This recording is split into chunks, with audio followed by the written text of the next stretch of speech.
Tchad-Côte d'Ivoire, le match est terminé. Victoire des éléphants, 2-0. Alors que tout le monde s'attendait à voir le sélectionneur national Faye Emess en conférence d'après-match, le sélectionneur Faye Emess n'est malheureusement pas venu à cette conférence de presse, mais il a été remplacé par son adjoint Guy Demel. Écoutons le coach adjoint Guy Demel lors de cette conférence de presse d'après-match. Le but au temps additionnel de la première manche, est-ce que cette équipe tchadienne vous a fait douter ou vous vous êtes dit qu'avec le temps, elle finira par payer? Merci. Écoutez, bonsoir à toutes, bonsoir à tous. Pour répondre à votre question, je veux dire, on a vu les résultats des autres matchs. Donc, on voit bien que sur le continent, maintenant, gagner un match n'est pas facile, n'est pas évident. Donc, on a su préparer, on va dire, l'ouverture du score. Ils ont ardemment défendu en première période. Il a fallu se montrer patient. Et puis, nous avons réussi à marquer avant la mi-temps. Donc, un moment parfait, on va dire. Et puis après, ça nous a permis aussi de mieux rentrer dans la deuxième période.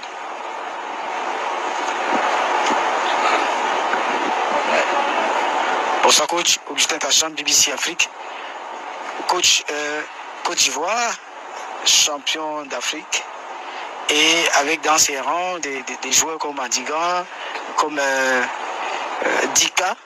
Alors qu'en face, on a un Tchad qui n'a pas de nom, qui vient pour sa première fois en phase d'élimination.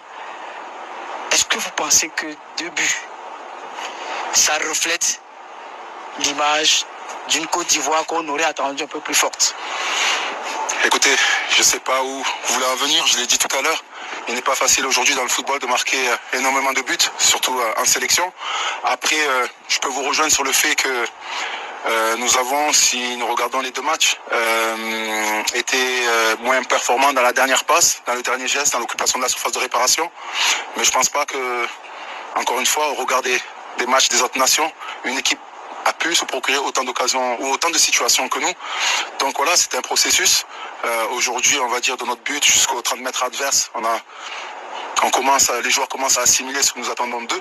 Maintenant, il faut aussi réussir dans les derniers 30 mètres, ce qui est le plus important. Donc on va continuer à travailler, mais gagner 2 matchs 2-0 et gagner contre une équipe du Tchad qui était valeureuse, en tout cas en première période, et on l'a vu aussi sur la fin. Non, une victoire est respectable et pour nous, ça nous va très bien. Voilà, coach. Bonsoir, coach. Wilfried Dendois. Ouais. Wilfried Dendois, Vision 4. Coach, félicitations d'abord pour la victoire. Merci. On a vu une équipe de Côte d'Ivoire sereine durant toute la première période parce que le Tchad subissait le match. Et quand le Tchad s'est réveillé en deuxième période, on a vu Dika prendre un carton rouge parce que la défense n'était pas... Un carton jaune, excusez-moi. Parce que la défense n'était pas très sereine. Donc, peut-être l'équipe de Côte d'Ivoire, super champion d'Afrique en titre, est devenue fébrile en défense après le titre. C'est difficile, hein. On sort de 2 matchs sans avoir pris de but. Je pense que sur les 2 matchs, on a concédé 3 situations à l'adversaire. C'est difficile de dire que nous sommes fébriles quand même, mais effectivement, il y a eu même en première mi-temps, il y a eu des actions litigieuses, c'est-à-dire qu'on n'était pas forcément bien orienté. Après, effectivement, après le deuxième but, je pense qu'il y a eu un peu de relâchement de notre part sur le plan technique, sur le plan du repli défensif. Et bien évidemment, avec cette envie de revenir un peu au score, les Tchadiens ont réussi à avoir quand même quelques situations. Mais effectivement, c'est à corriger. Encore une fois, il y a des axes d'amélioration. Mais de là à dire que nous sommes fébriles, je ne pense pas. Merci. Emmanuel Robert Maroc devant Guy, Emmanuel Robert Maroc, dirigeant pour l'Afrique et l'Afrique Média. Félicitations évidemment pour la victoire. Vous faites 2 matchs, vous marquez 2 buts, vous n'en concédez pas. Donc ici au Cameroun, votre belle famille. Coach, une question. N'était-ce pas suicidaire pour les éléphants de la Côte d'Ivoire de commencer ce match contre les Sao? N'était-ce pas suicidaire pour les éléphants de commencer ce match avec 4 joueurs à vocation offensive? C'est très important de le mentionner. Vous n'avez laissé que Seri et puis Kessié dans le cœur du jeu pour faire les essuie-glaces. Monsieur le consultant, pour finir. Merci. Comme j'ai dit, on essaie de jouer un football avec beaucoup d'ambition. Voilà. Nous sommes au début d'un processus. Donc, comme vous savez, les trêves internationales, on n'en a pas toutes les semaines. Donc, comme je l'ai dit, on a déjà réussi à mettre certaines choses en place dans notre animation offensive, dans notre animation défensive.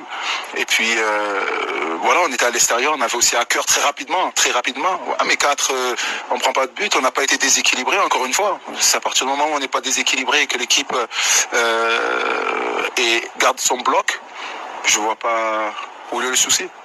Voilà.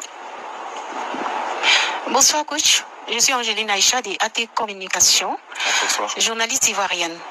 Alors, mes félicitations pour ce beau match avec les éléphants de la Côte d'Ivoire. J'aimerais savoir, selon vous, qu'est-ce qui a manqué aujourd'hui, l'équipe tchadienne, pour un peu élever le niveau du jeu avec les éléphants? Comme je l'ai dit, elle a joué avec ses qualités, cette équipe du Tchad. Elle a été valeureuse, elle a été organisée. Ce qui leur a manqué, c'était la possibilité de pouvoir un peu garder le ballon et jouer un peu plus dans notre camp. Ils avaient du mal à faire remonter le bloc et avoir une possession haute, donc à réellement nous poser des problèmes. Sur transition, on l'a vu après le 2-0 sur des actions un peu rapides, et parce que comme je l'ai dit tout à l'heure, notre positionnement était approximatif, donc ils ont réussi à profiter de cela. Maintenant, je trouvais une équipe sur le plan tactique cohérente, valeureuse, et puis après, comme je l'ai dit, il leur manquait un peu cette qualité qui leur permettre en tout cas de garder le ballon dans le cas adverse et pouvoir s'installer, se créer des occasions sur des attaques placées. Salut coach, Jenny Cambe pour Foot d'ici Média, les journalistes camerounais. Sur ces deux rencontres, sur ce rassemblement, on a vu un Adinkra un peu plus en dedans et plutôt un Crasso qui gagne beaucoup de points, 3 buts. S'il fallait noter ces deux joueurs, vous donnerez combien sur 10? Sur 10, forcément, Crasso a marqué, donc il serait assez haut dans la note, mais sur Adingra, il a été quand même percutant. Il nous a permis de gagner des mètres, de gagner des fautes. Il nous a permis aussi de fatiguer l'adversaire, de garder le ballon en position haute. Donc, encore une fois, sous nos critères à nous, en tout cas, il ne fait pas de mauvaises rencontres, bien au contraire. Alors, encore une fois, oui, comme tous les joueurs à vocation offensive, il manquait ce petit plus, c'est-à-dire ce geste juste pour nous permettre de marquer ou des fois attaquer le bon espace ou centrer un peu plus tôt, effectivement, mais de là à dire qu'il a été en dedans en faisant référence au fait qu'il soit remplaçant à Brighton, je pense que c'est pas juste, quoi. Il faut regarder son match avec la sélection, il a été performant, c'est l'un des joueurs qui touche le plus de ballons dans le camp adverse. Bonsoir coach, c'est Michel Mbessa pour Cameroun Tribune. J'aimerais savoir comment est-ce que s'est passé votre séjour au Cameroun. Donc, écoutez, on est content d'arriver chez les beaux, voilà. Mais non, ça s'est bien passé. Nous avons été bien accueillis. Après, encore une fois, voilà, on repart d'ici avec la victoire, donc forcément on est content parce que l'objectif c'était de prendre les 6 points. Et je le répète, c'est pas facile. Les qualifications ne sont pas faciles pour la CAN. Aujourd'hui, les équipes sont préparées athlétiquement, tactiquement. Il y a des coachs intéressants. Donc, et le piège était pour nous, quoi. Donc il a fallu se sortir de ce piège-là. Et je pense que les garçons ont bien répondu au final.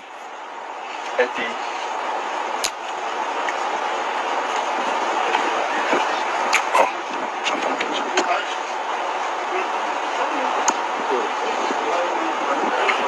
Moyabi Diabaté, RTI 1. Oui.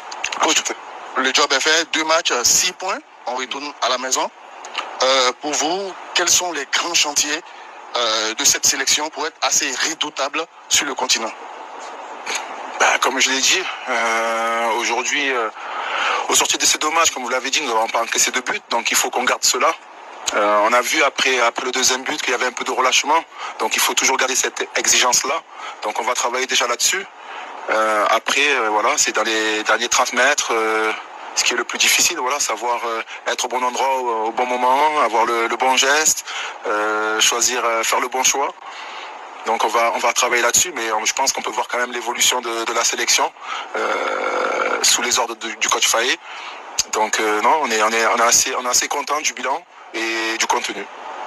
On va prendre 2 dernières questions. Christian. Bonsoir coach. Christian Souga, Web Média Doc de Sport. Crasso qui fait 2 matchs, 3 buts, à l'heure qu'il n'est pas là, est-ce que l'on peut s'attendre à voir la hiérarchie sur le plan offensif bouleversée? Et puis la question que je vais rajouter, Wilfried Zaha, est-ce qu'il reste d'actualité concernant les éléphants? Merci. Alors, je vais commencer par la question sur Wilfried Zaha. Il n'a pas encore pris sa retraite internationale, donc ça reste un joueur qui est sélectionnable. Il y a peu de temps de cela, le coach Emers Faye et moi-même, nous sommes rendus en Turquie et nous lui avons dit que si toutefois il voulait avoir des chances de revenir en sélection, bien évidemment ça passait par le jeu, par le temps de jeu. Donc aujourd'hui nous espérons qu'il aura du temps de jeu. Et ça m'amène à la question sur Crasso. C'est que, voilà, encore une fois, notre philosophie c'est de mettre en place une concurrence saine. Et je pense que les joueurs l'ont compris. Et forcément que si Crasso continue à jouer au Paris FC, à marquer et à être aussi décisif, ça sera à Sébastien Haller d'en faire autant ou de venir regagner sa place. Question, ça. Ok, merci. Nous allons mettre un terme à cette conférence de presse. Merci à l'entraîneur Guy Demel. Félicitations à la Côte d'Ivoire qui fait le carton plein. Je l'ai dit, rendez-vous au mois d'octobre pour la 3e journée.